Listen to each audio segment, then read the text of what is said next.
Yes, good morning सगळ्यांना. सबको good morning. और सबसे पहले तो मैं वेस्टीज की 18th एनिवर्सरी की सभी को बधाइयां देना चाहूंगी। 18 साल पूरा किया है वेस्टीज ने और हर साल वेस्टीज ग्रो करते गया है ना। तो आज की हम मॉर्निंग सीईपी में एग्री के बारे में पूरा ट्रेनिंग लेने वाले हैं। सभी को पता है कि एग्री का सीजन शुरू हो गया है, बहुत उसमें वॉल्यूम हम कर सकते हैं। और आज के हमारे जो स्पीकर है ना, उन्हें इनवाइट करने से पहले मैं सभी से रिक्वेस्ट करूंगी कि आप अपने डायरी पेन लेके बस बैठें और ज्यादा से ज्यादा नोट्स बनाएं और उसे अप्लाई करें, क्योंकि आज के जो स्पीकर हैं वो बहुत ही नॉलेजेबल है एग्री की। उन्हें बहुत सारी इंफॉर्मेशन है, उन्होंने एमएससी बीएड किया है बॉटनी एंड केमिस्ट्री में। बॉटनी पता है ना, वनस्पति शास्त्र में। तो हम चाहे तो बाद में अगर टाइम परमिट करा तो हम क्वेश्चन आंसर्स भी करेंगे उनसे। सो मैं इनवाइट करना चाहती हूँ उन्हें। So help me welcome Sudhir ji on digital platform. Satish, उन्हें आप को होस्ट बना दीजिए। मैडम। हाँ हाँ, okay okay, thank you ma'am. Yes thank you sir. आवाज आ रही है? यस आवाज येतोय सर? यस येतोय. यस। ओके ओके ओके, ठीक आहे. तर आपण सेशनला सुरुवात करूया.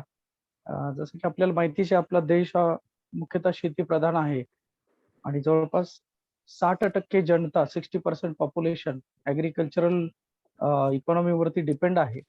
आणि निश्चितच आपल्याला आपला बिझनेस ग्रो करण्यासाठी, व्यवसाय वाढवण्यासाठी ऍग्रिकल्चरल सेक्टर हा फार महत्वाचा ठरणार आहे.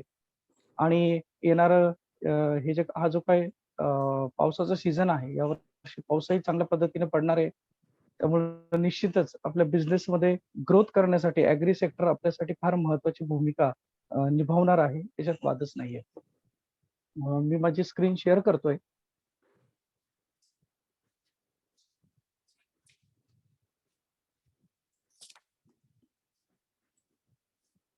सर स्क्रीन दिसते सर? येस येस दिसते सर. एक पीडीएफ फाईल आहे माझ्याकडे, आपल्या वेस्टीजचीच आहे.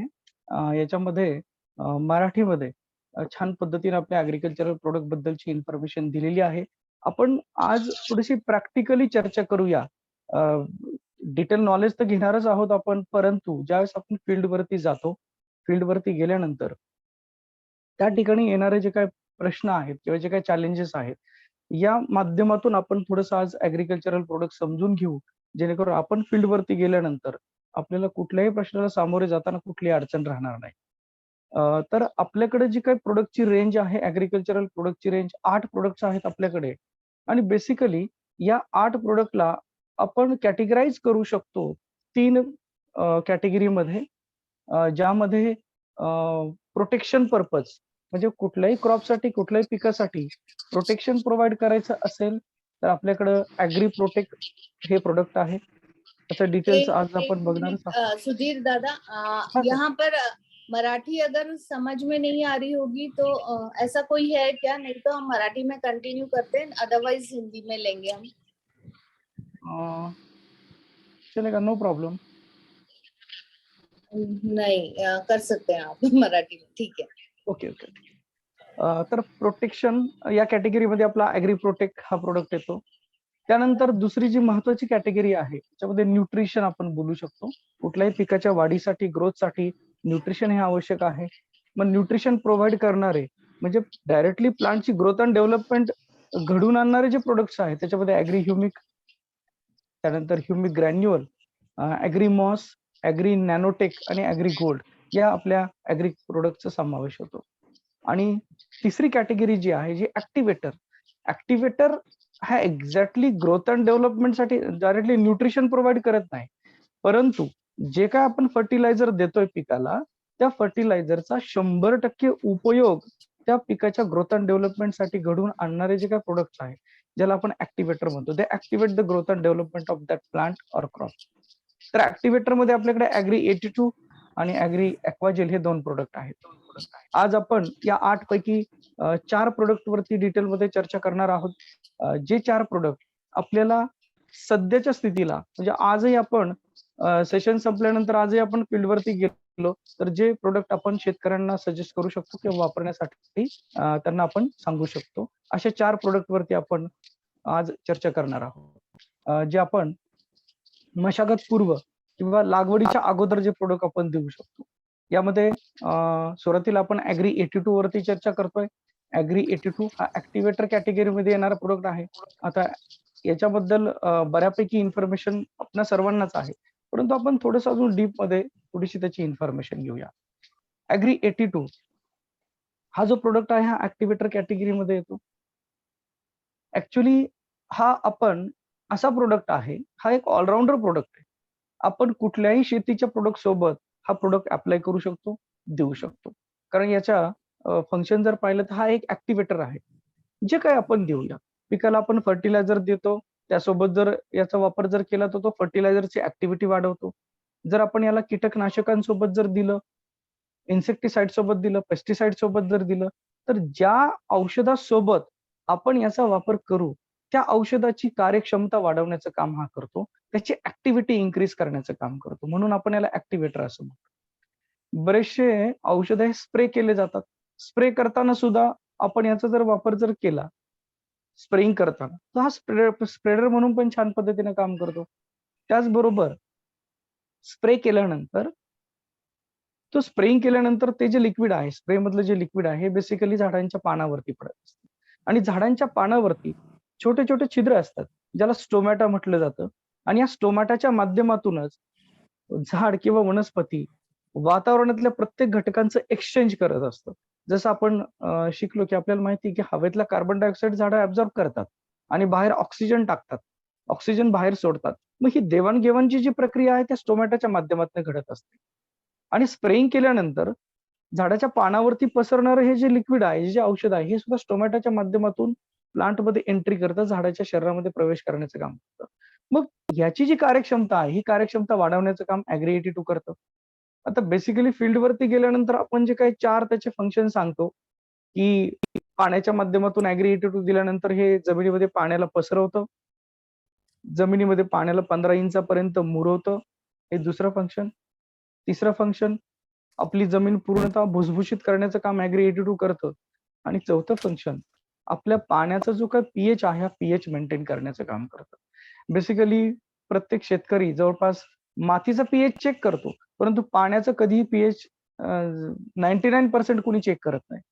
तर अशा वेळेस आपण पाण्याचं पीएच, पाण्याची क्षाराची जी पातळी आहे, ती आपण त्या ठिकाणी डेमोच्या माध्यमातून दाखवतो आणि ती कशी मेंटेन करतं ॲग्री 82 हे आपण दाखवतो. कारण मार्केटमध्ये असं दुसरं प्रोडक्ट नाहीये, जे पाण्याचं पीएच मेंटेन करेल.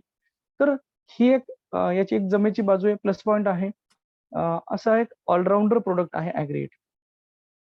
तर आपण कुठल्याही औषधासोबत याचा वापर करण्यासाठी आपण शेतकऱ्याला सजेस्ट करू शकतो. कारण याचं सगळ्यात महत्त्वाचं काम आहे ॲक्टिव्हेटर.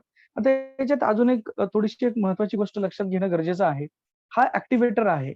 हा त्या औषधाची कार्यक्षमता वाढवतो, ॲक्टिव्हेट करतो.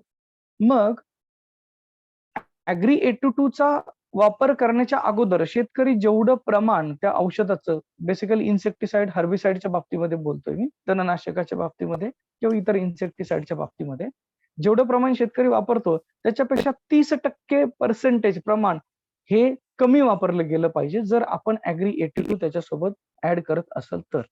कारण जर आपण पूर्वीच्या 100% जे काही शेतकरी प्रमाण वापरत होता, त्याच्यासोबत जर ॲग्री 82 जर दिलं आपण, तर ॲग्री 82 त्याचं ॲक्टिव्हिटी तर वाढवणार आहे. मग कधी-कधी त्याचा साइड इफेक्ट सुद्धा जाणवू शकतो. बेसिकली हर्बिसाइडच्या बाबतीमध्ये, तणनाशकाच्या बाबतीमध्ये, तणनाशकावरती स्प्रेइंग करताना जर पूर्वीसारखं जर प्रमाण शेतकऱ्याने वापरलं आणि त्याच्यासोबत जर ॲग्री 82 चा जर वापर जर केला, तर तो त्या औषधाची कार्यक्षमता वाढवणार आहे. आणि त्याचा परिणाम कदाचित त्या तणाच्या शेजारी असणाऱ्या पिकांवरती होऊ शकतो. त्यामुळं ॲग्री 82 चा वापर करताना आपण जे काही प्रमाण आहे औषधांचं, हे 30% ने रिड्यूस करू शकतो. कारण 100% मध्ये जे काही काम होणार आहे, ते काम आता 70% औषधामध्येच होणार आहे. कारण आपला ॲग्री 82 हा त्या औषधाची कार्यक्षमता वाढवणार आहे, ॲक्टिव्हिटी वाढवणार आहे. ही एक गोष्ट याच्यामध्ये आपल्याला थोडीशी काळजीपूर्वक लक्षात ठेवायची आहे. त्यानंतर जमीन भुसभुशीत राहणं हा एक फार महत्वाचा बेनिफिट आहे. कारण थोडंसं आपण पाठीमागे गेलो आपण पूर्वीच्या काळामध्ये, तर एक 25-30 वर्षापूर्वी केमिकल फर्टिलायझरचा वापर फार होत नसायचा.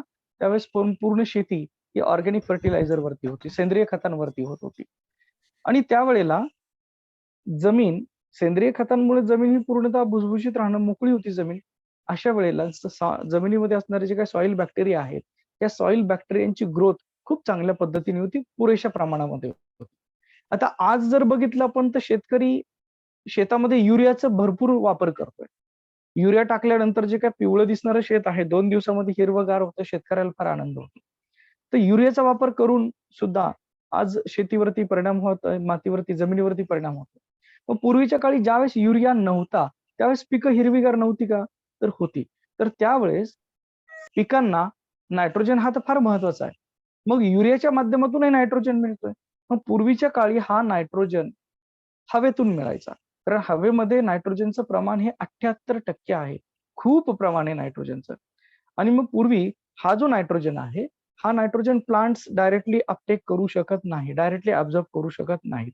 जसं हवेमधला कार्बन डायऑक्साईड घेऊ शकतात किंवा रात्रीच्या वेळेला ऑक्सिजन घेतात प्लांट्स.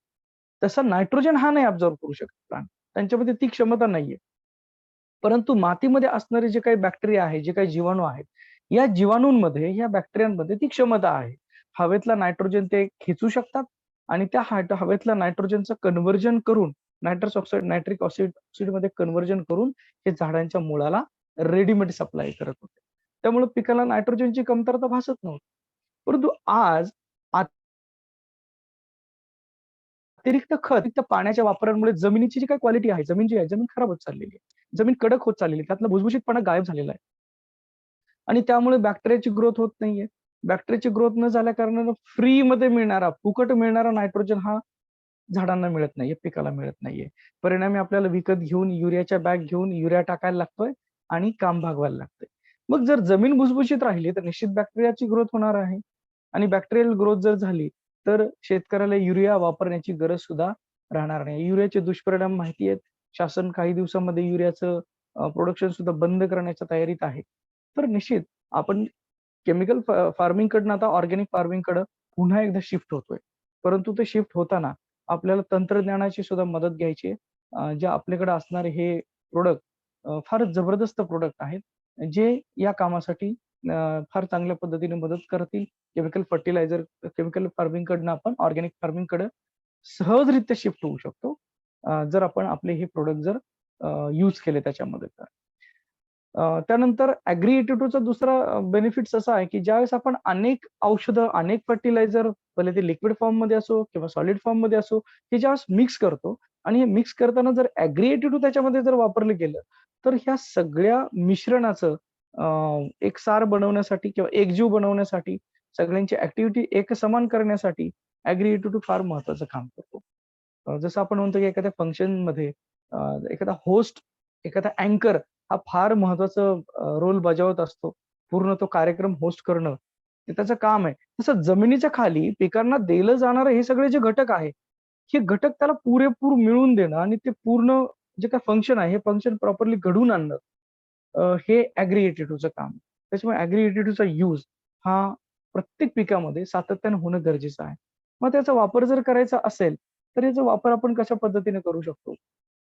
तर Agri 82 या आपण सगळ्याच औषधांसोबत देऊ शकतो, नो डाउट्स. ज्याच्यामध्ये कीटकनाशक असेल, बुरशीनाशक असतील, पाण्यात विरघळणारे वॉटर सोल्युबल फर्टिलायझर्स असतील किंवा कुठलेही ॲग्रीचे प्रॉडक्ट जे आपण पिकासाठी देणार आहे, त्याच्यासोबत जर आपण हे दिलं, तर हा एक ॲक्टिव्हिटी वाढवतो, त्याची कार्यक्षमता वाढवतो. तर ज्यावेळेस आपण ह्या पेस्टिसाइड किंवा इन्सेक्टिसाइड सोबत किंवा फंगिसाइड सोबत देतो, त्यावेळेस याचं जे प्रमाण आहे, ते 15 लिटरच्या पंपामध्ये आपण 5 ते 10 मिलीपर्यंत 5 ते 10 ml पर्यंत याचा वापर करू शकतो. जर आपण सॉरी हर्बिसाइडमध्ये जर याचा यूज करत असू, तर 15 लिटरच्या पंपामध्ये आपण 15 ते 20 ml पर्यंत Agri 82चा वापर करू शकतो. खतामध्ये जर खतांसोबतच डायरेक्टली आपण जर यूज करत असू, वापरत असू, तर अशा वेळेला 3 ते 4 ml प्रति किलो, प्रत्येक किलो खताच्या पाठीमागे 3 ते 4 ml यूज आपण ॲग्री 82 चा करू शकतो. आणि पाण्यासोबत जे आपण सर्रास पद्धतीने शेतकऱ्यांना सजेस्ट करतो, पाणी देताना त्याच्यामध्ये आपण 200 ml पर्यंत प्रति एकर आपण याचा वापर करू शकतो. हे जरी थोडंसं एक्सीड झालं, 225 ml पर्यंत जरी एक्सीड झालं तरी काही फरक पडत नाही. आपल्या ॲग्री प्रोडक्टचा अतिवापर जरी झाला, थोड्या प्रमाणात जर जास्त जरी डोस झाला, तर त्याचा कुठलाही साइड इफेक्ट पिकांवरती जाणवत नाही. त्याचा फायदाच होतो, बेनिफिटच होतो. परंतु प्रमाण योग्य असणं हेही आवश्यक आहे. तर अशा पद्धतीनं आपला ॲग्री 82 हा एक ऑलराउंडर प्रोडक्ट आहे. ज्याचा वापर सातत्याने केला तर निश्चित चांगलं होईल. प्रत्येक स्प्रेइंगच्या सोबत द्यायचा आहे.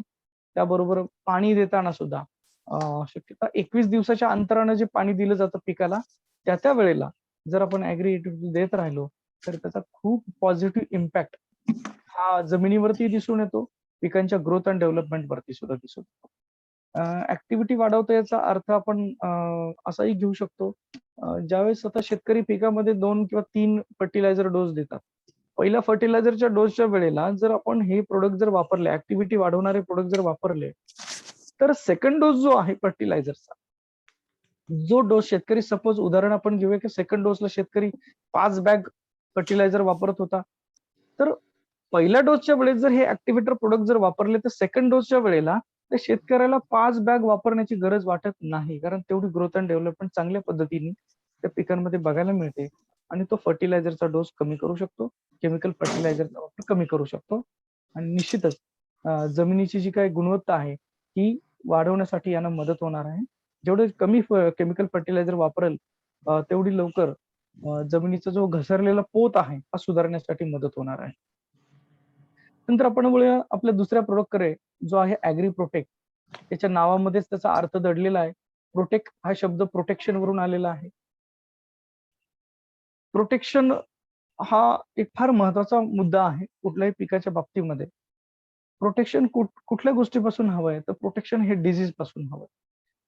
क्रॉपवरती येणारं किंवा झाडांवरती येणारे जे काही वेगवेगळे आजार आहे, याच्यापासून जर आपण त्या पिकाला प्रोटेक्ट करू शकलो, तर याचा डायरेक्टली परिणाम हा त्याच्या अ, अ, उत्पादनावरती होतो. त्या उत्पादनाच्या त्या पिकाच्या गुणवत्तेवरती होतो. त्यामुळे ॲग्री प्रोटेक्टचा वापर करणं हा फार महत्वाची गरज आहे. ॲग्री प्रोटेक्टमध्ये सुद्धा आपल्याकडे जे ॲग्री प्रोटेक्ट आहे बेसिकली फंगल इन्फेक्शन वरती चांगल्या पद्धतीनं काम करतं. फंगल इन्फेक्शनच का? कारण फंगल इन्फेक्शन असं इन्फेक्शन आहे जे सगळ्यात जास्त फास्टली स्प्रेड होतं आणि ज्याला आटोक्यात आणणं सुद्धा थोडंसं कठीण जातं. ते जर वेळेवरती जर आपण त्याला कंट्रोल करू शकलो, तर आपण लवकर त्याच्यावरती कंट्रोल मिळवू शकतो. जर थोडंसं डिले जर झालं, तर त्याच्यावरती कंट्रोलिंग करणं थोडंसं कठीण होतं. फंगल इन्फेक्शन हे सगळ्यात थोडंसं शेतकऱ्यासाठी कठीण जातं कंट्रोल करण्यासाठी. तसं आपलं ॲग्री प्रोटेक्ट हे जर फंगल इन्फेक्शनला कंट्रोल करतं, तर हे बेसिकली बाकीच्या इन्फेक्शनला सुद्धा कंट्रोल करण्यासाठी परिणामकारक आहे. फंगल इन्फेक्शन फास्टली स्प्रेड होतं. बऱ्याचशा पिकांवरती आपण पाहतो आता या ठिकाणी काही इमेजेस आहेत, ज्याच्यामध्ये पानांवरती काही ब्राउन स्पॉट किंवा ब्लॅक स्पॉट आपल्याला बघायला मिळतात. किंवा ऊसाच्या पिकांमध्ये बऱ्याच जणांनी ऊस आपण खाल्लेला आहे. ऊस ज्यावेळेस आपण चिरल्यानंतर त्याच्यामध्ये कधी-कधी आपल्याला लाल रंगाची एक रेष बघायला मिळते. एक लाईन असते रेड डार्क रेड कलरची लाईन असते. It is also fungal infection. तेही फंगल इन्फेक्शन आहे. कधी-कधी व्हाईट कलरचे स्पॉट दिसतात, ब्लॅक कलरचे स्पॉट दिसतात, रेड कलरचे स्पॉट दिसतात, ब्राउन कलरचे स्पॉट दिसतात. हे सगळे फंगल इन्फेक्शनचे प्रकार आहेत. मग तर पूर्वीच्या काळी शेतकरी ज्यावेळेस मशागत करायचे, जूनमध्ये पाऊस पडायचा आणि एप्रिल मे मध्ये शेतीची मशागत चालू व्हायची. नांगरणी केल्यानंतर जमीन पूर्ण खालीवर केली जायची आणि उन्हाळ्यातल्या प्रखर उन्हामध्ये हे जे काही सगळे इन्फेक्शियस जे काही मायक्रो ऑर्गॅनिझम्स आहेत, जे पिकाच्या वाढीसाठी हानिकारक आहेत, असे हे सगळे मायक्रो ऑर्गॅनिझम्स किल व्हायचे. उन्हामुळे ते मारले जायचे. त्यामुळे ते त्यानंतर येणारं पीक, पावसाळ्याच्या सीझनमध्ये येणाऱ्या पिकांवरती जास्त प्रादुर्भाव होत नसते. परंतु जर आज आपण जर पाहिलं तर जमिनीच एवढ्या कडक झाल्यात, की ट्रॅक्टरनं जरी नांगरणी करायचं म्हटलं तरी सुद्धा ते कठीण जातंय आज शेतकऱ्यांना. हे कशामुळे? ते excessive use of chemical fertiliser and water. अति पाणी आणि अति खताचा परिणाम आहे. त्यानंतर आपण आज सध्या बघतोय की आता सुद्धा वातावरण थोडंसं ढगाळ आहे. पाहिजे तेवढं उन्हाची तीव्रता बऱ्याच वेळेला होत नाहीये किंवा आपण अवकाळी परिस्थिती जी म्हणतो, की त्यामध्ये तशा पद्धतीचे ऊन मिळत नाही किंवा शेतकऱ्यांकडनं पाहिजे तशी प्रॉपरली जुन्या पद्धतीनं शेतीमध्ये मशागत होत नाहीये. ह्या गोष्टी आहेत, अनेक गोष्टी आहेत. त्यामुळे फंगल इन्फेक्शनचं प्रमाण वाढलेलं आहे. मग अशा वेळेला जर आपण ॲग्री प्रोटेक्टचा वापर अगोदर जर केला, लागवडीच्या अगोदर जर करू शकलो, तर हे बेटर आहे. आजारी पडल्यानंतर औषध घेण्यापेक्षा आजारी न पडण्यासाठी आपण काय करू शकतो? तर ते जास्त इम्पोर्टंट आहे. तर ॲग्री प्रोटेक्टचा वापर आपण हा अगोदरच करू शकतो. सध्या म्हटलं तरी आपण करू शकतो या शेतीच्या मेहनतीमध्ये. मग हे बेसिकली बुरशीनाशक आहे, फंगिसाईड आहे आणि जे काही बुरशीजन्य जे काही आजार आहेत, हे कंट्रोल करण्यासाठी ॲग्री प्रोटेक्टचा सगळ्यात महत्त्वाचा रोल आहे. हे पिकांना एक प्रोटेक्टिव्ह शीत प्रोव्हाईड करतं. एक कवच कुंडल प्रोव्हाईड करतं. जेणेकरून बुरशीपासून आपल्या पिकाचा आपण बचाव करू शकतो. आता बुरशीमध्ये 2 प्रकार येतात. एक बुरशी आहे जी सरफेसवरती ग्रो होते आणि दुसऱ्या प्रकारचे जे काही फंगल इन्फेक्शन आहे, हे प्लांट बॉडीमध्ये इंटरनली होत असतं. तर सरफेसवरचं जे काही इन्फेक्शन आहे, हे कंट्रोल करणं सोपं आहे. परंतु इंटरनल प्लांट बॉडीच्या आतमधून जे काही इन्फेक्शन आहे, ते इन्फेक्शन कंट्रोल करणं थोडंसं कठीण बनतं. हेच एक्झाम्पल आपण आपल्या ॲनिमल बॉडीसाठी किंवा ह्युमन बॉडीसाठी सुद्धा आपण रिलेट करू शकतो. फंगल इन्फेक्शन ह्युमन बॉडीवरती सुद्धा होतं. त्वचेवरती सुद्धा फंगल इन्फेक्शन्स होतात. त्वचेवरचं फंगल इन्फेक्शन आपण क्रीम वगैरे वापरून घालवू शकतो. परंतु जर फंगल इन्फेक्शन हे इंटरनली असेल, ब्लडमध्ये असेल, तर आपल्याला इंटरनली सप्लिमेंट्स, मेडिसिन्स घ्यायला लागतात. जेणेकरून त्याचा आपण तो प्रादुर्भाव थांबवू शकतो. कारण सरफेसवरचं इन्फेक्शन प्लांट बॉडीमध्ये स्प्रे केल्यानंतर जाईल आणि परत येऊ शकतं. जर ते इंटरनली असेल, तर हे जास्त धोकेदायक असतं. परंतु जर ॲग्री प्रोटेक्टचा वापर आपण अगोदरच जर मातीच्या मेहनतीमध्ये जर केला, शेतीच्या मेहनतीमध्ये जर केला, तर इंटरनली होणारे जे इन्फेक्शन्स आहेत, प्लांट ज्यावेळेस उगवून येणार आहे, त्याचं जर्मिनेशन होणार आहे आणि मातीतनं तो फंगल इन्फेक्शन रूटच्या माध्यमातून प्लांट बॉडीमध्ये एंट्री करणार आहे. जर तिथंच आपण त्याला जर अडकाव करू शकलो, आडकाठी करू शकलो, इट इज बेटर. हे सगळ्यात जास्त बेटर असेल. जेणेकरून नंतर होणारा जो औषधांचा खर्च आहे, हा खर्च आपण टाळू शकतो. आणि प्लांटची इम्युनिटी जर वाढली गेली, तर प्लांटची ग्रोथ अँड डेव्हलपमेंट चांगली होणार आहे. प्लांट प्रत्येक रोगांपासून दूर राहणार आहे आणि त्याचा परिणाम आपल्या उत्पादनावरती होतो आणि त्या पिकाच्या क्वालिटीवरती आणि क्वांटिटीवरती सुद्धा होऊ शकतो. म्हणून प्रतिबंध हा सगळ्यात चांगल्या पद्धतीचा उपाय असतो. तर पिकांमध्ये येणारे जे काही ब्राउन स्पॉट असतील, लिफी स्पॉट्स असतील, लेशन्स असतील, रूट रॉट्स असतील. रूट रॉट म्हणजे झाडांच्या मुळाला गाठीसारखा प्रकार येतो, ज्याला रूट रॉट आपण असं बोलू शकतो. माउल्ड्स असतील, हे वेगवेगळे आजारांचे, बुरशीजन्य आजारांचे प्रकार आहेत. तर या सगळ्या प्रकारच्या बुरशीजन्य आजारापासून आपण पिकाला प्रोटेक्ट करू शकतो. कारण बाकीचे जे काही इन्फेक्शन्स आहेत, पेस्टिसाइड, इन्सेक्टिसाइड याला आपण कंट्रोल सहजरित्या करू शकतो. परंतु जे काही फंगल इन्फेक्शन आहे, याला थोडंसं कंट्रोल करणं कठीण जातं. म्हणून आपल्याला अगोदरच प्रोटेक्ट वापरणं ही एक फार महत्वाचं आहे. तर आपण प्रोटेक्ट सजेस्ट करू शकतो. आज रोजी सजेस्ट करू शकतो. लागवडीच्या अगोदरही सजेस्ट करू शकतो. त्याचा एकत्रित वापर कसा करायचा आपण शेवटी बोलूया. जे काही आज 4 प्रॉडक्ट घेणार आहे, या 4ही प्रॉडक्टचं ॲप्लिकेशन सद्यस्थितीला आपण कसं करू शकतो, यावरती आपण हे 4 प्रॉडक्ट संपल्यानंतर चर्चा करणारच आहोत. मी सांगणारच आहे. आता याचा वापर कसा करू शकतो आपण? तर एखाद्या पिकामध्ये बुरशीजन्य रोगाचा प्रादुर्भाव जर झाल्यानंतर आपण फवारणी करू शकतो. स्प्रेइंगच्या माध्यमातून प्रति लिटर 2 ते 3 ग्रॅम ॲग्री प्रोटेक्टचा वापर आपण करू शकतो. बुरशीजन्य रोगाची जी तीव्रता जर जास्त असेल, तर आपल्याला सातत्यानं ती फवारणी करायला लागते. प्रत्येक 5 ते 7 दिवसानंतर ती फवारणी रिपीटेड पद्धतीने करायला लागते. जोपर्यंत आपल्याला तो बुरशीजन्य आजाराचा प्रादुर्भाव त्या पिकांवरून कमी झाल्याचं दिसत नाही, तोपर्यंत आपल्याला ती फवारणी सातत्याने करायला लागते. इन्फेक्शन झाल्यानंतरची गोष्ट आहे. ठीक आहे. आता शेतकऱ्यांकडे 15 लिटरचा पंप तर कॉमनली असतोच. तर हे ॲग्री प्रोटेक्ट वापरताना 15 लिटरच्या पंपामध्ये आपण 40 ग्रॅम सजेस्ट करू शकतो ॲग्री प्रोटेक्ट. याच्यामध्ये ॲक्टिव्हेटरही टाकायचा आहे आपल्याला. ॲग्री 82 जो आपला ॲक्टिव्हेटर आहे, हा 10 ml आपण त्याच्यामध्ये मिक्स करू शकतो आणि प्रत्येक 7 दिवसानंतर ही फवारणी करू शकतो. जेणेकरून फंगल इन्फेक्शन हे त्या पिकांवरचं कमी होईल. तर खूप छान पद्धतीनं हे फंगल इन्फेक्शन आपण थांबवू शकतो.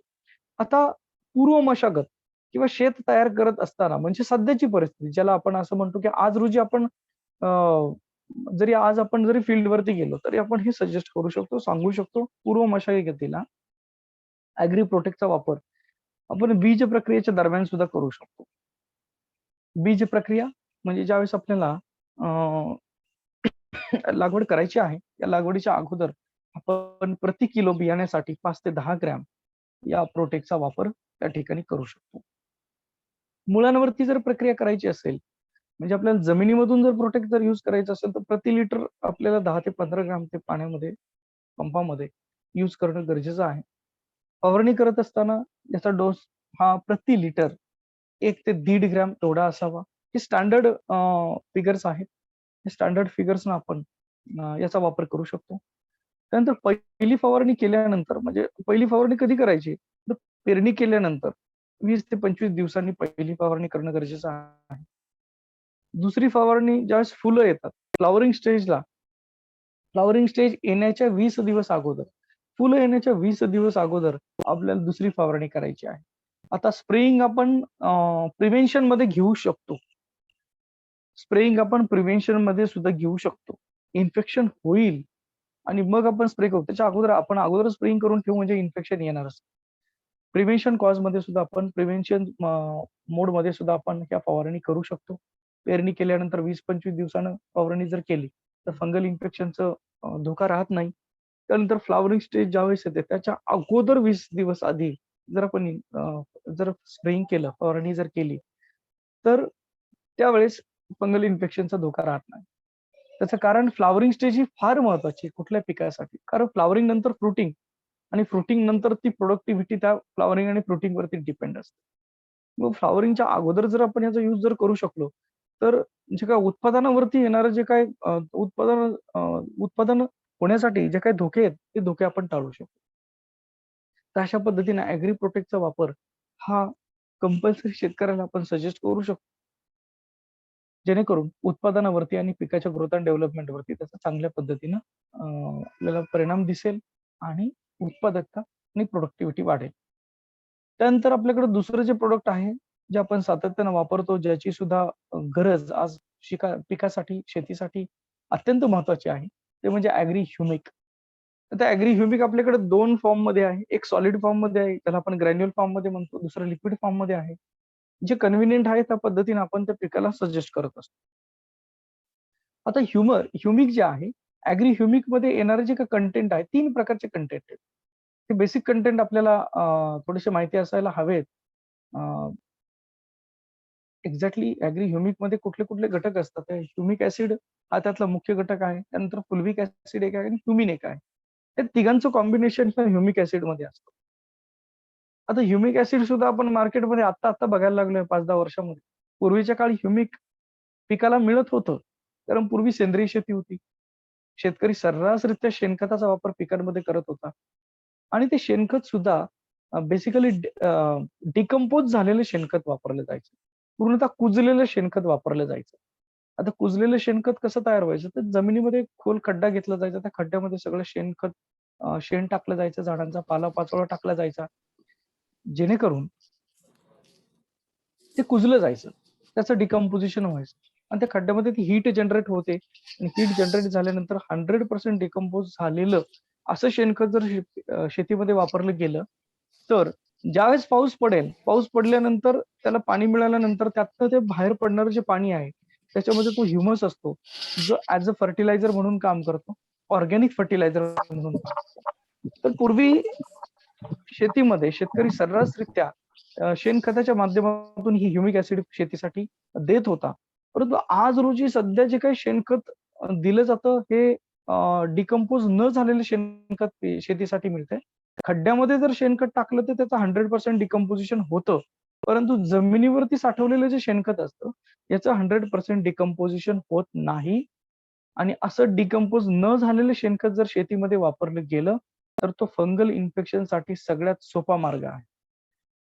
डिकम्पोज न झालेलं शेणखत आज जवळपास 80 ते 90% शेतकरी ते शेणखत वापरतात. आणि त्यामुळे फंगल इन्फेक्शनचा धोका जास्तीत जास्त वाढला जातो. त्यामुळे मग आपल्या ॲग्री प्रोटेक्टचा वापर इथं करणं ही सुद्धा काळाची गरज झालेली आहे. कारण आज आपण प्रत्येक शेतकऱ्यांपर्यंत जाणं, पोहोचणं याला थोडासा वेळच लागणार. परंतु जर तिथं जे शेणखत वापरतोय शेतकरी आज, ते जर अनडिकंपोजेबल असेल, ते जर डिकंपोज झालेलं नसेल, तर फंगल इन्फेक्शन 100% होणार आहे त्या पिकांमध्ये. मग तिथे ॲग्री प्रोटेक्टचा वापर जर केला, तर आपण तो धोका टाळू शकतो. तर मग डिकंपोज झालेलं शेणखत पूर्वीच्या काळी शेतकरी ज्यावेळेस रानामध्ये पिकामध्ये देत होता, त्यावेळेस त्याला ह्युमिक ॲसिड नॅचरली मिळत होतं. परंतु आज जे शेणखत आहे, त्याच्यामध्ये ह्युमिक ॲसिडचं प्रमाण फार कमी आहे, कारण ते डिकंपोज न झालेले शेणखत जातंय. मग अशा वेळेला आपण आपलं हे ॲग्री ह्युमिक लिक्विड किंवा ग्रॅन्युअल फॉर्ममध्ये देऊ शकतो, जेणेकरून ती जी पिकाची गरज आहे, ती गरज भागवली जाते. आता इकॉनॉमिकली जर पाहिलं, तर आपलं प्रॉडक्ट हे फार फायदेशीर ठरतं शेतकऱ्यासाठी. एक ट्रॅक्टर शेणखत हे जर शेतामध्ये जर टाकायचं असेल, तर शेतकऱ्याला खर्च हा 3-4 हजाराच्या पुढे जातो. ते खत टाकणं, मजूर लावणं, ते खत पूर्णतः जमिनीमध्ये विस्कटवणं, जमीन खालीवर करणं, याच्यासाठी खर्च फार वाढला जातो. मग एक ट्रॅक्टर शेणखतामध्ये जेवढी ताकद आहे, तेवढी ताकद आपल्या एका बॉटलमध्ये एक 500 ml ची ह्युमिकची बॉटल आपण जर शेतामध्ये वापरली, पिकामध्ये एका एकरमध्ये जर वापरली, तर तेवढी ताकद एक ट्रॅक्टर शेणखताची ताकद एका बॉटलमध्ये. आणि हे लिक्विड फॉर्ममध्ये किंवा ग्रॅन्युअल फॉर्ममध्ये हे देणं, पिकाला देणं हे सगळ्यात ईझी आहे, सगळ्यात सोपं आहे. पिकाला पाणी देत असताना त्याच्यासोबत जर दिलं, तर हे सगळ्या शेतीमध्ये ऑटोमॅटिकली जाणार आहे. आणि खर्च हा कमीत कमी खर्चामध्ये शेतकऱ्याचा हा फायदा आपण करून देऊ शकतो. तर हे इकॉनॉमिकली कंपॅरिझन शेतकऱ्याला सांगणं सुद्धा आपल्याला गरजेचं आहे. जेणेकरून आपली जी डील आहे, ती डील त्या ठिकाणी क्लोज होण्यासाठी जास्त मदत होते. ॲग्री ह्युमिकचे बेनिफिट्स फार आहेत. त्याच्यामध्ये जर पाहिलं आपण बेनिफिट जर पाहिलं तर पिकाची वाढ होण्यासाठी सगळ्यात जास्त मदत होते. आता पिकाची वाढ कशी होते? तर ह्युमिक ॲसिडचा सगळ्यात महत्त्वाचा बेनिफिट असा आहे, की त्याच्यामुळे पांढऱ्या मुळांची संख्या वाढते. जमिनीच्या खाली रूट झोनला व्हाईट रूटची संख्या वाढली जाते आणि व्हाईट रूट्स हेच फक्त न्यूट्रिशन अपटेक करत असतात. झाडाची मुळं जरी आपल्याला फार दिसत असली, तरी सुद्धा व्हाईट रूट हेअर जे असतात, जे नाजूक जे काही मुळं असतात, तेच फक्त न्यूट्रिशन आणि वॉटर अपटेक करण्याचं काम करत असतात आणि एक्झॅक्टली त्याच व्हाईट रूटची ग्रोथ करणं हे ह्युमिक ॲसिडचं काम आहे. म्हणजे रूटची संख्या जर वाढली, तर जे जमिनीतलं न्यूट्रिशन आहे, न्यूट्रिशन अपटेक वाढलं जाणार आहे. न्यूट्रिशन अपटेक वाढलं, खाद्य जास्त मिळेल पिकाला. खाद्य जास्त मिळालं, त्याची ग्रोथ अँड डेव्हलपमेंट फास्ट होणार आहे, जास्त होणार आहे आणि याचा परिणाम प्रोडक्टिव्हिटीमध्ये दिसून येतो. त्यामुळे ह्युमिकची गरज ही अत्यंत महत्त्वाची आहे. त्यानंतर पिकाच्या उत्पादनामध्ये ह्युमिक ॲसिडच्या वापरामुळे 20 ते 25% पर्यंत ग्रोथ झालेली आपल्याला बघायला मिळते. फार जबरदस्त ग्रोथ बघायला मिळते. त्यानंतर बीज प्रक्रियेच्या वेळेस सुद्धा आपण ह्युमिक ॲसिडचा वापर करू शकतो. ज्यावेळेस आपल्याला बियाणे लागवड करायची असते, त्यावेळेस बीज प्रक्रिया म्हणजे सीड ट्रीटमेंटच्या वेळेस आपण जर 5 ते 10 ml ह्युमिक ॲसिड हे त्या बियाण्याला जर चोळलं व्यवस्थितरित्या, त्याला जर अप्लाय जर केलं आणि मग बियाण्याची जर लागवड जर केली, तर जमिनीमध्ये त्या बियाण्याची जर्मिनेशन पॉवर वाढवण्याचं काम ॲग्री ह्युमिक करतं. जर्मिनेशन वाढलं जातं. जर्मिनेशन झाल्यानंतर त्याच्यात 2 अंकुर बाहेर पडतात. एक असतो रॅडिकल, दुसरा असतो प्लुमेल. म्हणजे एक अंकुर जो आहे तो झाडाची मुळं तयार करतो, दुसरा अंकुर जो आहे झाडाचं शूट तयार करतो, म्हणजे जमिनीच्या वरचा भाग तयार करतो. खोड असेल, पानं असतील, फ्लॉवर्स असतील, एक्सेट्रा, एक्सेट्रा. तर रूट एकदा जर्मिनेट झाल्यानंतर त्या रूटची ग्रोथ अँड डेव्हलपमेंट फास्ट करण्याचं काम करतो. कारण ह्युमिक ॲसिडचा रोल हा रूट डेव्हलपमेंटमध्ये जास्त आहे. झाडाची मुळं जर जास्त लवकर जर डेव्हलप जर झाली जमिनीच्या खाली, तर न्यूट्रिशन अपटेक वाढणार आहे. न्यूट्रिशन अपटेक वाढलं, की न्यूट्रिशनची गरज आहे झाडाला वाढण्यासाठी, पिकाला वाढण्यासाठी. झपाट्याने ग्रोथ बघायला मिळते आपल्याला. तर हा बीज प्रक्रियेच्या वेळेला आपल्याला प्रत्येक शेतकऱ्याला सजेस्ट करायचा आहे. जास्त वापर त्याचा लागत नाही सीड ट्रीटमेंटला. किरकोळ प्रमाणामध्ये ह्युमिक ॲसिड लागतं. तर सीड ट्रीटमेंट दिल्यानंतर जर्मिनेशन पॉवर आणि ग्रोथ अँड डेव्हलपमेंटमध्ये आपल्याला खूप चांगल्या पद्धतीचा फरक बघायला मिळतो. त्यानंतर जमिनीमधून वापरल्यानंतर म्हणजे जे काही आपण पाण्याच्या सोबत देतो, त्यावेळेस वापरल्यानंतर सुद्धा किंवा ग्रॅन्युअल ज्यावेळेस आपण फिजिकली खतासोबत ज्यावेळेस जमिनीमध्ये विस्कटवतो, जमिनीमध्ये टाकतो, त्यावेळेस आपल्याला चांगले बेनिफिट्स बघायला मिळतात. माती सुपीक होण्यासाठी मदत होते. जमीन हलकी होते. एरिएशन राहतं. पिकाच्या ग्रोथ अँड डेव्हलपमेंटसाठी फक्त पाणी महत्वाचं नाहीये, त्याला पाणीही लागतं, फर्टिलायझरही लागतं, सनलाईटही पाहिजे आणि एरिएशन हा सगळ्यात महत्वाचा मुद्दा आहे. सॉरी. बऱ्याच वेळेला आपण बघतो की शेतकरी म्हणतात की खुरपणी केली शेतामध्ये. खुरपणी केली, कशासाठी खुरपणी करतात? शेतकऱ्याचा उद्देश असतो त्यातलं तण काढायचं, गवत काढायचं. पण ते गवतापेक्षा जास्त बेनिफिट एरिएशन होतं. झाडाच्या रूटला काही हवा खेळती राहणं गरजेचं आहे. परत थोडं पाठीमागे घेऊन जातो मी. हवेमधला 78% नायट्रोजन त्या एरिएशनच्या माध्यमातून जमीन खेळती भुसभुशीत जर असेल, तर ती हवा त्या जमिनीमध्ये, मातीमध्ये सुद्धा शिरते आणि मातीतले सॉइल बॅक्टेरिया ते रेडिमेड नायट्रोजन खेचतात आणि तो नायट्रोजन झाडाच्या रूटला फ्रीमध्ये अवेलेबल करून देतात. जो नायट्रोजन आज आपल्याला युरियाच्या माध्यमातून पिकाला द्यावा लागतो. तर एरिएशन तितकंच महत्वाचं आहे. ॲग्री ह्युमिकचा वापर जर केला आपण तर जमीन ऑलरेडी खेळती राहणार आहे, भुसभुशीत होणार आहे. ॲग्री 82 आणि ह्युमिक सायमल्टेनियसली काम करतात या 2 गोष्टीवर. आणि ऑब्व्हियसली ॲक्वाजेलही करतो. ॲक्वाजेल वरती यायचंच आहे आपल्याला. तर हा महत्वाचा बेनिफिट त्याच्यामध्ये होतो. आता याचा वापर कसा करायचा? फवारणीच्या वेळेला आपण प्रति लिटर 2 ते 3 ml हे देऊ शकतो. त्यानंतर पंपाद्वारे जर द्यायचं असेल 15 लिटरच्या पंपासाठी 30 ते 40 ml चा वापर आपण करू शकतो. लिक्विड फॉर्ममध्ये जे काही आपलं आहे ॲग्री ह्युमिक.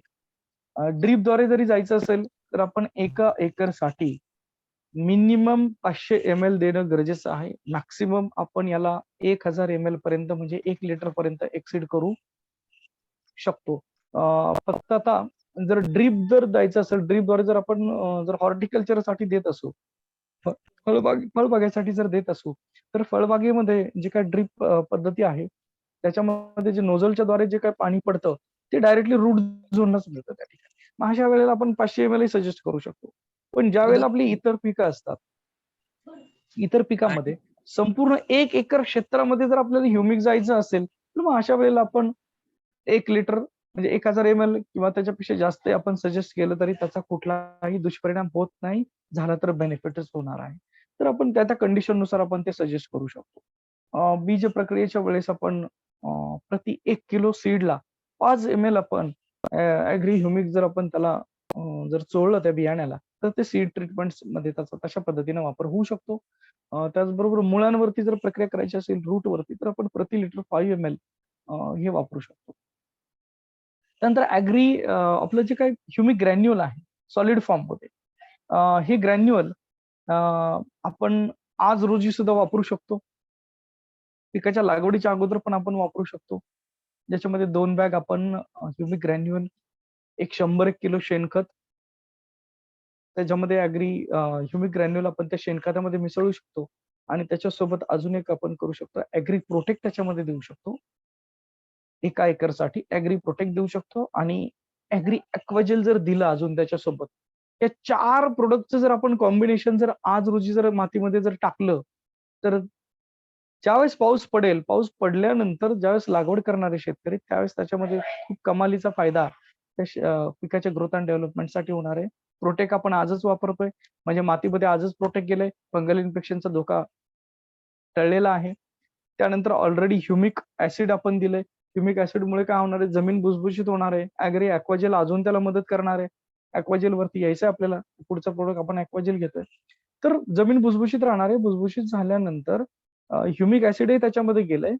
बियाणं नंतर पेरल्यानंतर त्याची जर्मिनेशन पॉवरही ऑटोमॅटिक वाढणार आहे.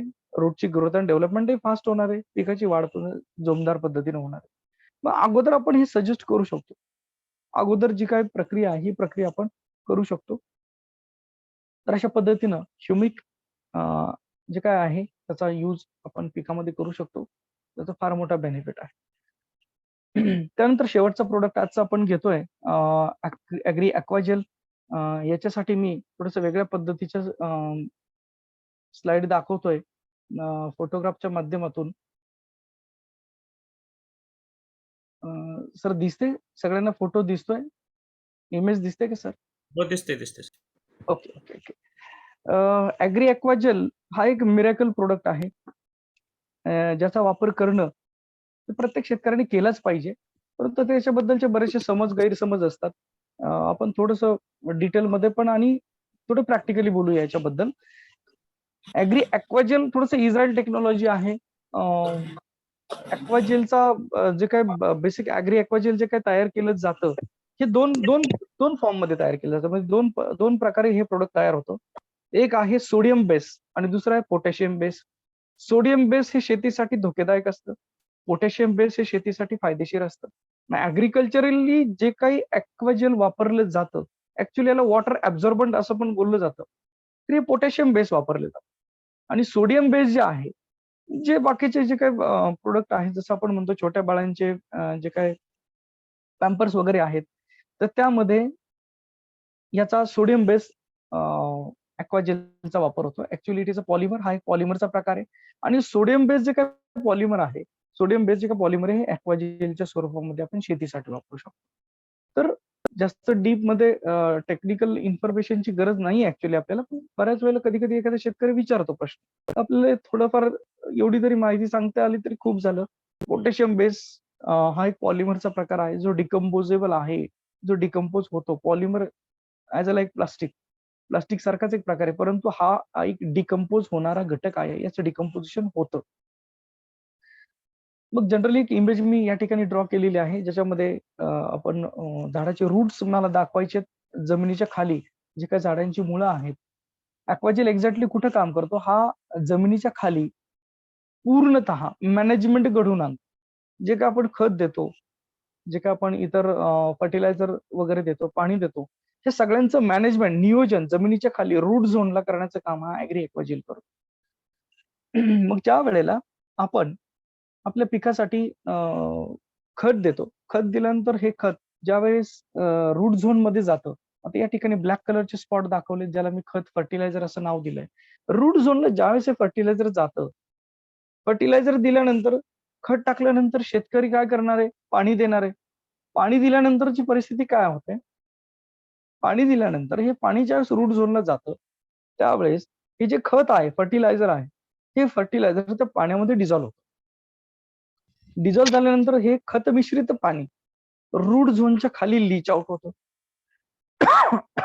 सॉरी. मी जे काही एरो दाखवलेत खाली, रूट झोनच्या खाली जाताना जे एरो आहे, जर हे खत मिश्रित पाणी रूट झोनच्या खाली जर गेलं, लिचिंग जर झालं, तर त्याचा पिकाला कुठलाही बेनिफिट होत नाही. It is completely lost. हा कम्प्लिटली लॉस आहे. त्यामुळे रूट झोनमध्ये हे सगळं फर्टिलायझर असणं फार महत्वाचं आहे. जोपर्यंत रूट झोनमध्ये आहे, झाडाच्या रूटच्या आवाक्यामध्ये आहे, तोपर्यंत ते फर्टिलायझर ते पीक घेऊ शकतं, झाडं घेऊ शकतात. आता मग आपण जो काही ॲग्री ॲक्वाजेलचा वापर करतोय, हा आपण खतासोबत करतोय, फर्टिलायझर सोबत देतोय. फर्टिलायझर सोबत आपण ॲक्वाजेल दिल्या कारणानं आपलं ॲक्वाजेलचे जे पार्टिकल्स आहेत, हे पार्टिकल्स आपल्या फर्टिलायझरच्या सोबत आहेत. या ठिकाणी ॲक्वाजेलचे पार्टिकल्स मी थोडे रेडिश कलरनं दाखवले, रेडिश ब्राउन कलरनं दाखवले. ब्लॅक कलरचा स्पॉट म्हणजे आपलं फर्टिलायझर आहे आणि या फर्टिलायझरच्या बाजूने जे छोटे-छोटे स्पॉट दाखवलेत, धिस इज द ॲक्वाजेल. ॲक्वाजेल पार्टिकल्स आहेत. हे ॲक्वाजेल पार्टिकल आपण फर्टिलायझर सोबत देतोय.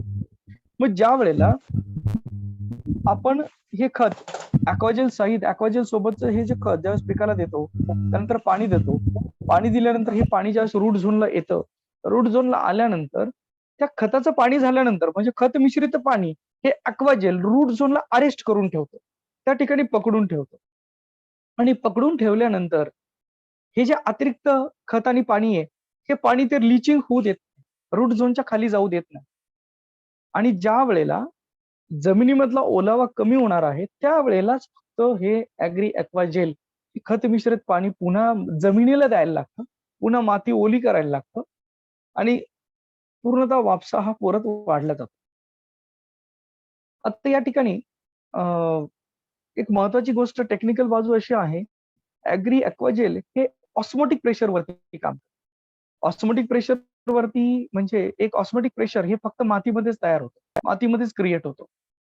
म्हणजे तुम्ही जर डेमो करताना पाण्यामध्ये ॲग्री ॲक्वाजेल टाकलं, त्यांनी पाणी खेचून घेतलं आणि तेच ॲग्री ॲक्वाजेल तुम्ही जर गरम फरशीवरती टाकलं किंवा उन्हामध्ये जरी ठेवलं, तरी ते पाणी सोडत नाहीये. एवढ्या प्रखर उन्हामध्ये पाणी सोडत नाही बिलकुल. पण तेच ॲग्री ॲक्वाजेल जर तुम्ही कोरड्या मातीमध्ये जर टाकलं, तर ते लगेच पाणी सोडायला चालू करतं.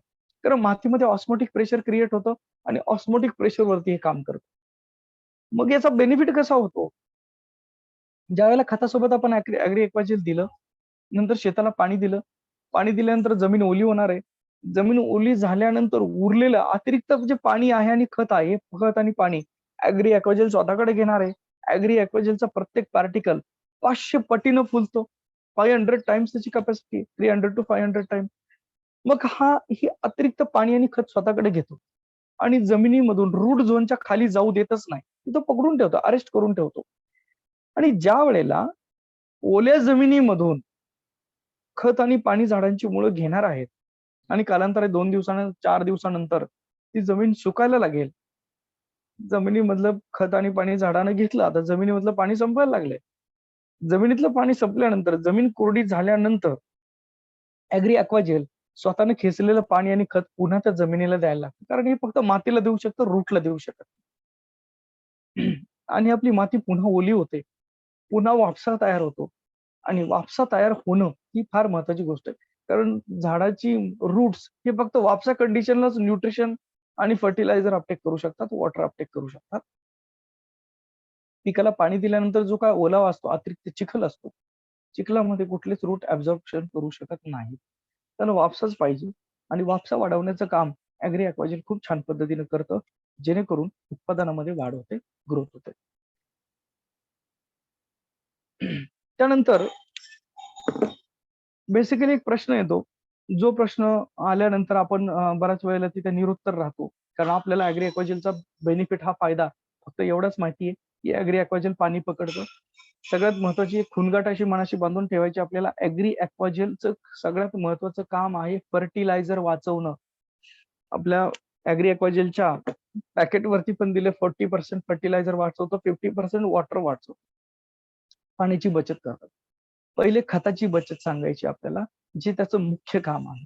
खताची बचत करणं, खताचा खर्च कमी करणं हे सगळ्यात महत्वाचं काम आहे ॲग्री एक्वाजेलचं. पाणी पकडून ठेवतं, this is the secondary benefit. आणि डेमोमध्ये दिसताना शेतकऱ्याला पाणी पकडताना दिसतंय. आपण त्याच्यावरती बोलतो. पण ऍक्च्युअली आपल्याला खतावरती बोलायचंय. फर्टिलायझर हे महत्वाचं आहे पाण्यापेक्षा. नो डाउट पाणी महत्वाचंच आहे. परंतु ह्या सीझनला जर आपण गेलो याच्यामध्ये शेतकऱ्याकडे प्रोडक्ट आपल्या फील्डवरती जर गेलो, डेमो दाखवताना शेतकऱ्याच्या मनात आता तो पावसाळा आहे आणि पाऊस आपण जर पिकाला हे ॲग्री एक्वाजेल जर वापरलं, पाऊस जर भरपूर पडला, तर आपल्या रानामध्ये, शेतामध्ये सगळं गाळ होईल. नाही, बिलकुल नाही. हे दोन्ही कंडिशनमध्ये काम करतं. जर अतिरिक्त पाऊस जर झाला, तरी जमिनीमध्ये जमीन भुसभुशीत ठेवणार आहे. अतिरिक्त पाणी स्वतःकडे घेणार आहे. शेतामध्ये चिखल होऊ देणार नाहीये. चिखल जर झाला, तर झाडांची मुळं सडली जातात आणि पूर्ण तुमचं क्रॉप नष्ट होणार आहे. आणि जर त्या ठिकाणी जमीन भुसभुशीत राहिली, त्याच्यामध्ये थोडासा वापसा जर राहिला, तर पिकाची डेथ होणार नाही. ते क्रॉप म्हणजे ते झाड जळणार नाही सोप्या भाषेमध्ये. तर आपलं पीक वाचवण्यासाठी ॲग्री एक्वाजेल मदत करणार आहे. अतिरिक्त जे पाणी ते स्वतःकडे घेऊन ठेवतं, जमीन भुसभुशीत ठेवतं. हा आपण डेमो मातीसोबत जर ॲग्री एक्वाजेल जर ॲड करून आपण जर डेमो दाखवलं, तर हे स्पष्टीकरण आपण त्या ठिकाणी देऊ शकतो.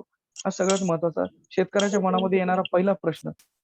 पावसाळ्यात जर याचा वापर जर केला, तर याचा काय बेनिफिट आहे आपल्याला? उलट तोटा होऊ शकतो का? तर ही गोष्ट आपल्याला तिथे क्लिअर करणं गरजेचं आहे. आणि दुसरी गोष्ट अशी सुधीर, मेसेज येतोय की तुम्ही फोन थोडा आडवा ठेवला, फुल दाखवलं तर चांगलं होईल ते पेज. ओके. ऍक्च्युली फोन सरळ आहे परंतु कदाचित दिसत नसेल.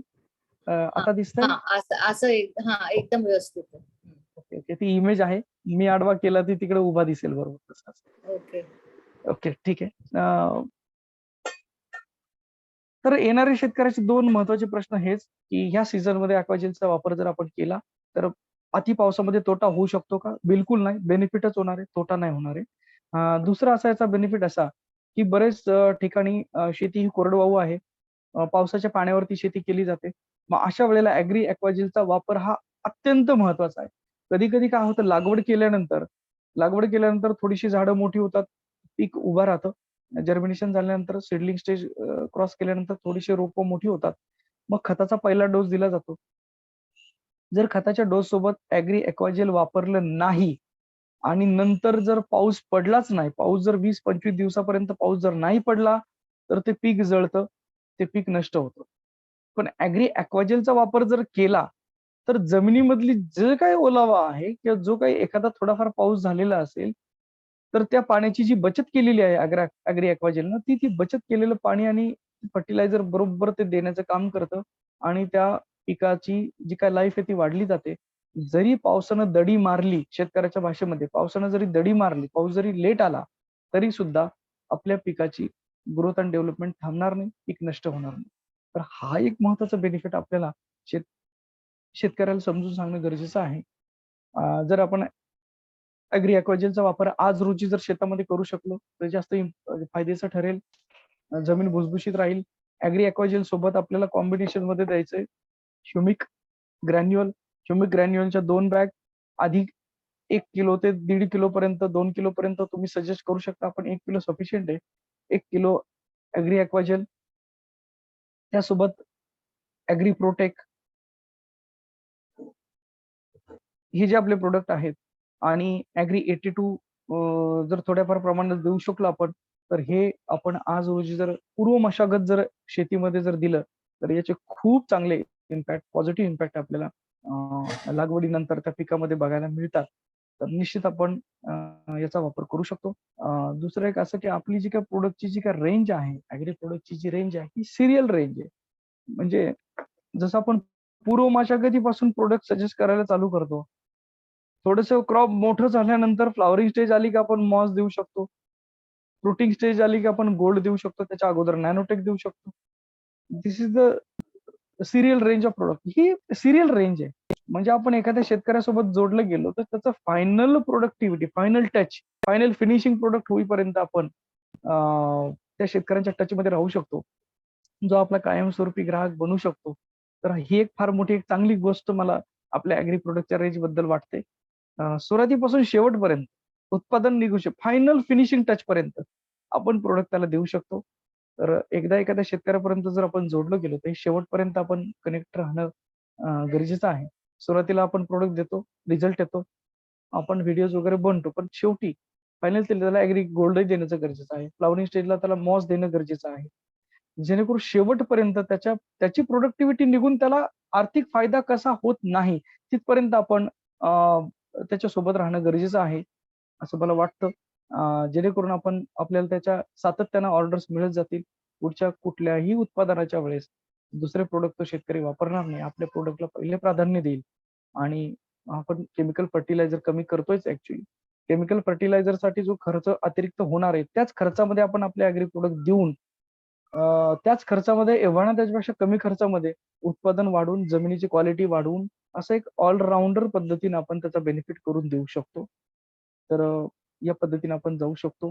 अ, तर या ठिकाणी आपण ॲग्री ॲक्वाकल्चर बद्दलचं माझं सांगून झालेलं आहे. आज मला बोलण्याची संधी दिली. ॲक्चुअली मी आपल्या विनिंग टीम परिवारामध्ये, वेस्टीज परिवारामध्ये गेल्या 4 महिन्यापासून मी जोडले गेलोय आणि एवढ्या कमी कालावधीमध्ये मला या सगळ्यांची मदत करण्याची संधी उपलब्ध झाली. मी आपले सगळे अपलाईन जितकर मॅडम असतील, मळेकर सर असतील, सतीश लावंड सर असतील, पोमणे सर असतील आणि सगळेच विनिंग टीम परिवार जे काही लीडर्स आहेत आपले ग्रेट लीडर्स यांचे आभार मानतो, की आज मी कुणाच्या तरी मदतीला येऊ शकलो. हे माझ्या दृष्टीने फार मोठं भाग्य आहे. तर मी सर्वांचे पुन्हा एकदा आभार मानतो. मला ही संधी उपलब्ध करून दिली. मी निश्चित कोणाच्या तरी मदतीला येऊ शकतो, ही फार मोठी गोष्ट आहे माझ्यासाठी, की काहीतरी आपल्याकडून बेनिफिट होईल आणि निश्चित त्याच्यानंतर ही जी काही मदत लागेल, निश्चित ती मदत ह्या स्वरूपात का होईना, मी निश्चित करेल अशी मी ग्वाही देतो आणि थांबतो. Back to the host. Thank you Sudeepji. खरंच तुम्ही खूप सुंदर पद्धतीने एक्सप्लेन केलं प्रत्येक प्रोडक्ट. म्हणजे 4च महिने झालेत बिझनेस जॉईन करून आणि एवढं छान नॉलेज की दिलंय की मीन्स नॉन ऍग्रिकल्चर बॅकग्राऊंडचं पण जरी कोणी असेल ना, त्याला पण पूर्ण प्रोडक्ट्स व्यवस्थित समजलेत आणि ते सुद्धा म्हणजे शेतकऱ्यांचा फायदा करून देतील आणि स्वतःच बिझनेस टर्नओव्हर पण वाढवतील. So thank you very much. खूप छान एक्सप्लेन केलं प्रत्येक प्रोडक्ट तुम्ही विथ पूर्ण जे अदर दॅन आपण वेस्टीज मध्ये नॉलेज मिळतं ते सगळं एक्सप्लेन केलं. आपल्यासोबत इथे DUCD आकाश त्यागी सर पण आहेत आणि मी त्यांना जस्ट अनम्यूट करायला सांगेल. काही बोलायचं असेल तर. आणि येस येस, मकरंद देसाई आणि आदिती देसाई पण आहेत. So they can also say something about the training. Makaran and Aditi Desai. Yes, ma'am. Hello. Yes, yes. Sound येतोय? येतो. Great. Sudhir ji, very nice information. Right. एक मिनिट हा मॅडम, माझ्याकडनं थोडा आवाज येत, एक सेकंद. आवाज होतोय. एकच मिनिट. Yes yes yes. कोणाचे काही प्रश्न असेल ना तर चॅट बॉक्स मध्ये तुम्ही विचारू शकता. आपण 1-2 प्रश्न पण घेऊ जर तू डाऊट, म्हणजे असं एक्सप्लेनेशन तर असं झालेलं आहे की कुठलेच प्रश्न राहणार नाही. खूप छान व्यवस्थित डिस्क्राईब केलेलं आहे ऑलरेडी. पण जर काही असले तर ते चॅट बॉक्स मध्ये सांगू शकता. आपण ओके सर, स्क्रीन बंद करा. तुम्ही तुमच्या बाजूला स्क्रीन चालू आहे ती बंद करा. हा. येस. सुधीर सर, स्क्रीन बंद केली तरी चालेल. Yes. Okay. Right. So friends, खरंच म्हणजे सुधीरजींनी अतिशय शांतपणे व्यवस्थित अगदी सखोल माहिती दिली ना, त्यामुळे लिटरली मॅडम म्हटलं जसं की प्रत्येक माणसाला समजेल. आणि समजा आता इतकं सुंदर माहिती दिली आहे तर फक्त तो ते म्हणतात ना की इट्स व्हेरी इम्पॉर्टंट की आपल्या लाईफ मध्ये हे बदल, त्यांनी जे सांगितलं की मी कोणाच्या मदतीला आलो तर मला बरं वाटेल. It's very important to understand. ही गोष्ट फार महत्वाची आहे. आणि हे त्यांनी अनुभव कुठे ना कुठे घेतले आणि ते अनुभव लोकांना सांगणं, राईट, हे फार महत्वाचं आहे. ते जरी बॉटनी बॅकग्राऊंडचे असतील, परंतु ऍक्च्युअली ह्या प्रॉडक्टचा स्टडी करणं, 4 महिने त्यांनी चांगला पिकअप घेऊन इतकं व्यवस्थित माहिती दिली. मला नाही वाटत आहे की इथे आज जो कोणी शेतकरी याला खरंच काही प्रश्न उरले असतील. रिअली म्हणजे मला नाही वाटत कोणाचे प्रश्न येणार आहेत मॅडम. पण अतिशय सुंदर माहिती दिली, सोप्या भाषेमध्ये, साध्या सरळ भाषेमध्ये, सगळ्यांना समजेल अशा भाषेत. So very nice. अशीच ग्रोथ करत राहा, बिझनेस पण, आणि लवकर DUCD जा, एवढंच मी म्हणेन. आणि सगळ्यांनी त्याचा फायदा घ्यावा. म्हणजे ना, मीटिंगला आपण बसतो पण मग आपल्या ओळखीच्यात कोणी शेतकरी असेल तर ही माहिती योग्य, जर तुम्ही आता हे रेकॉर्डिंग पण आहे तर ताई आपल्याला सगळं ग्रुपमध्ये ते टाकत असतात रेकॉर्डिंग, तर ते रेकॉर्डिंगचा तुम्ही वापर पुन्हा एकदा करा. जर काही लोकांना होऊ शकतं की एक लक्षात नाही राहत, म्हणजे समजतं सगळं पण लक्षात राहत नाही, अशा बऱ्याच वेळा घटना घडतात. त्यामुळे definitely you can view the recording. आणि सुधीर सरांनी एवढी छान माहिती दिली, राईट, त्याचा आपण उपयोग जास्तीत जास्त करून घेऊया, जास्तीत जास्त शेतकऱ्यांपर्यंत पोहोचूया. म्हणजे ते खरं मी म्हणेन की त्यांचे एफर्ट्स जे आहेत ते की मला मदत करायला आवडेल, तर ते सगळ्यात महत्वाचं आहे. आणि ते धन्यवाद तशा पद्धतीने आपण सगळ्यात द्यायला पाहिजे की आज आपण 4 लोकांना सांगितलं आणि त्यांना फायदा झाला, तर ते धन्यवाद सुधीर सरांना जाणार आहेत. Right. So this is important part. Blessings वरच सगळा खेळ आहे. सो सुंदर माहिती Sudhirji, very nice, keep it up. धन्यवाद. कुठल्या प्रोडक्ट्सला म्हणजे रोपाला कसं यूज करायचं त्याची वेगळी पीपीटी आहेत, तर ते तुम्ही रेफर करू शकता. अदर दॅन दॅट काही प्रश्न असतील तर आपण विचारूया.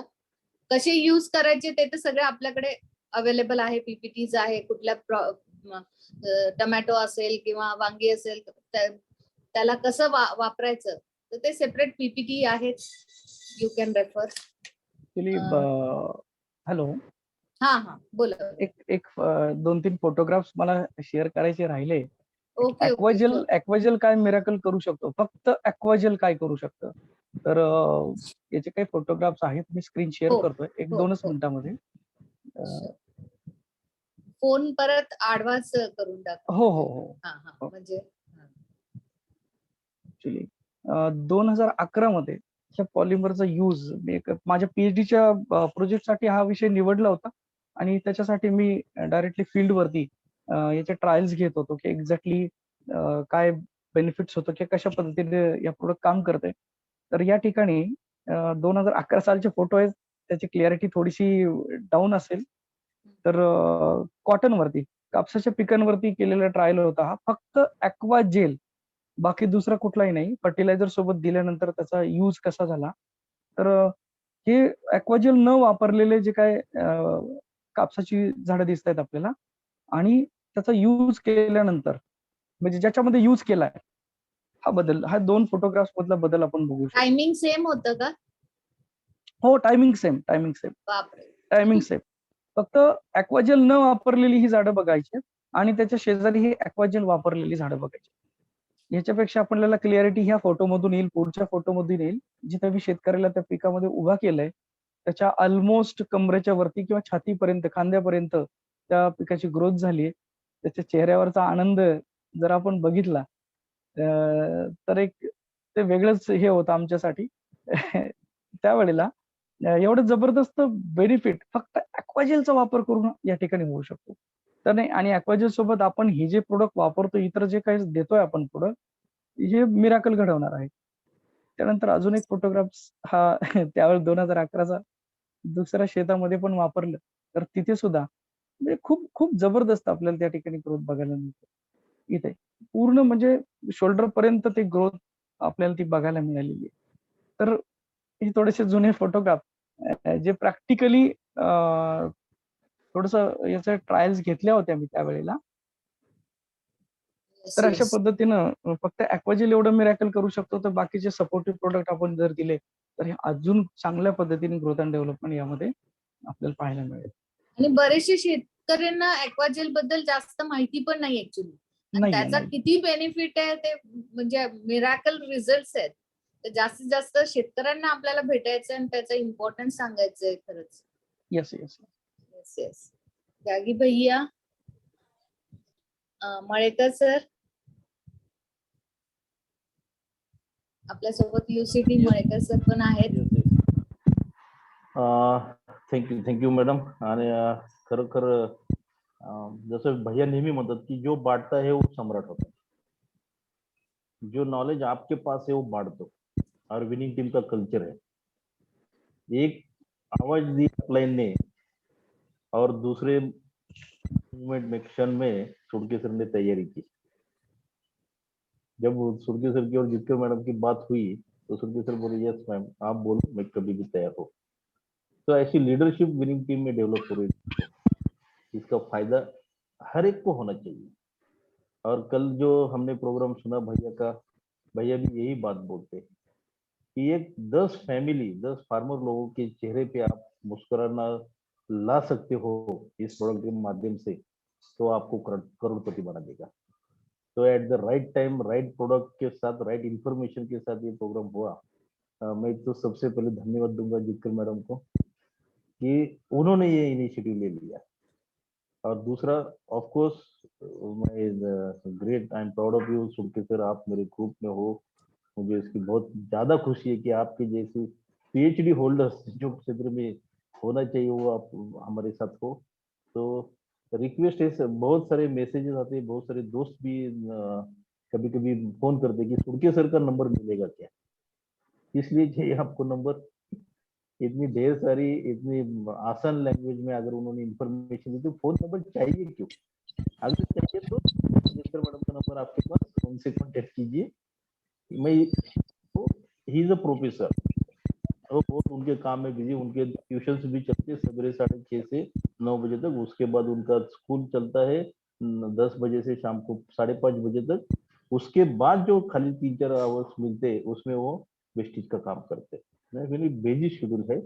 तो सबको रिक्वेस्ट है कि जो कुछ आपके सवाल रहेंगे जरूर जितकर मैडम के पास आप पूछिए. मैडम उनके साथ बात करके आपको उनका निपटारा किया जाएगा.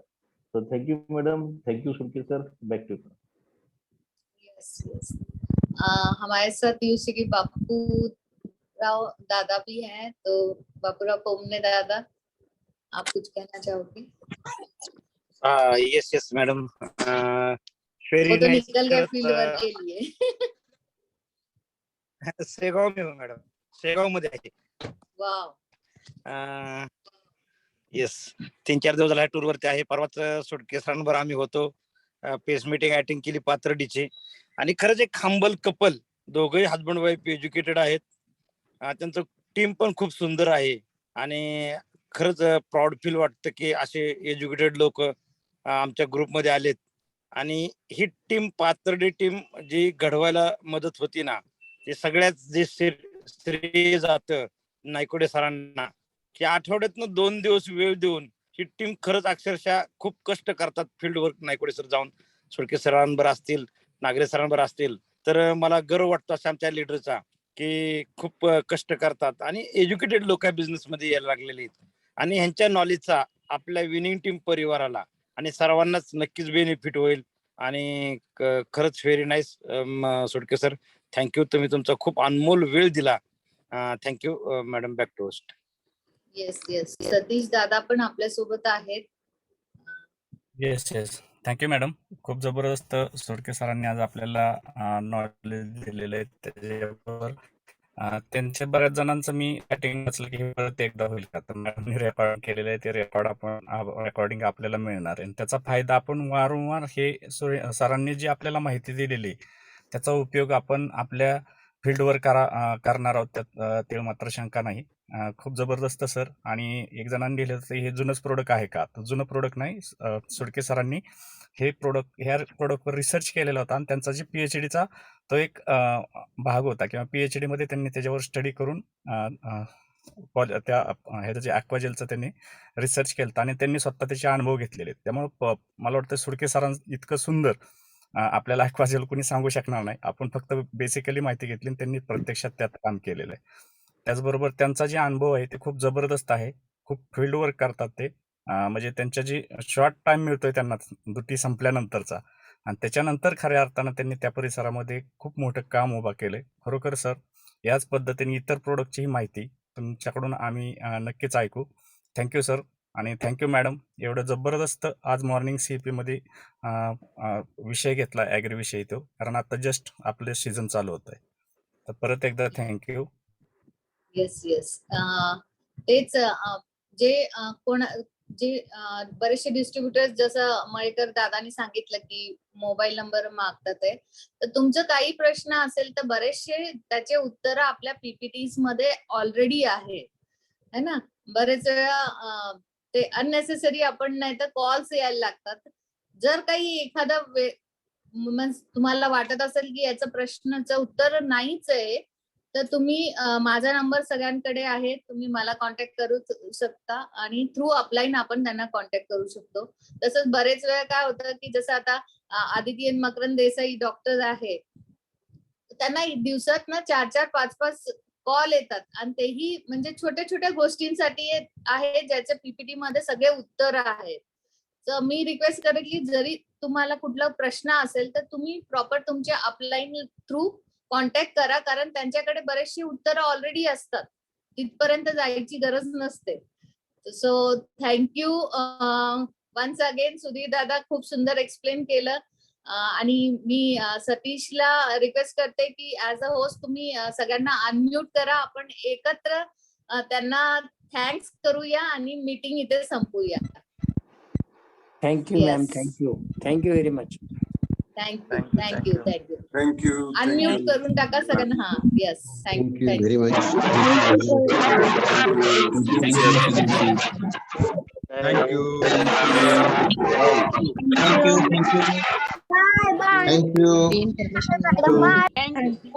हॅलो.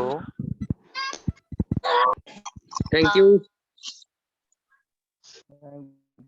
थँक्यू. आणि थांबूया आपण. Sudhir sir, Lavan sir, Malekar sir, Pomane sir आणि जितकर मॅडम. थँक्यू.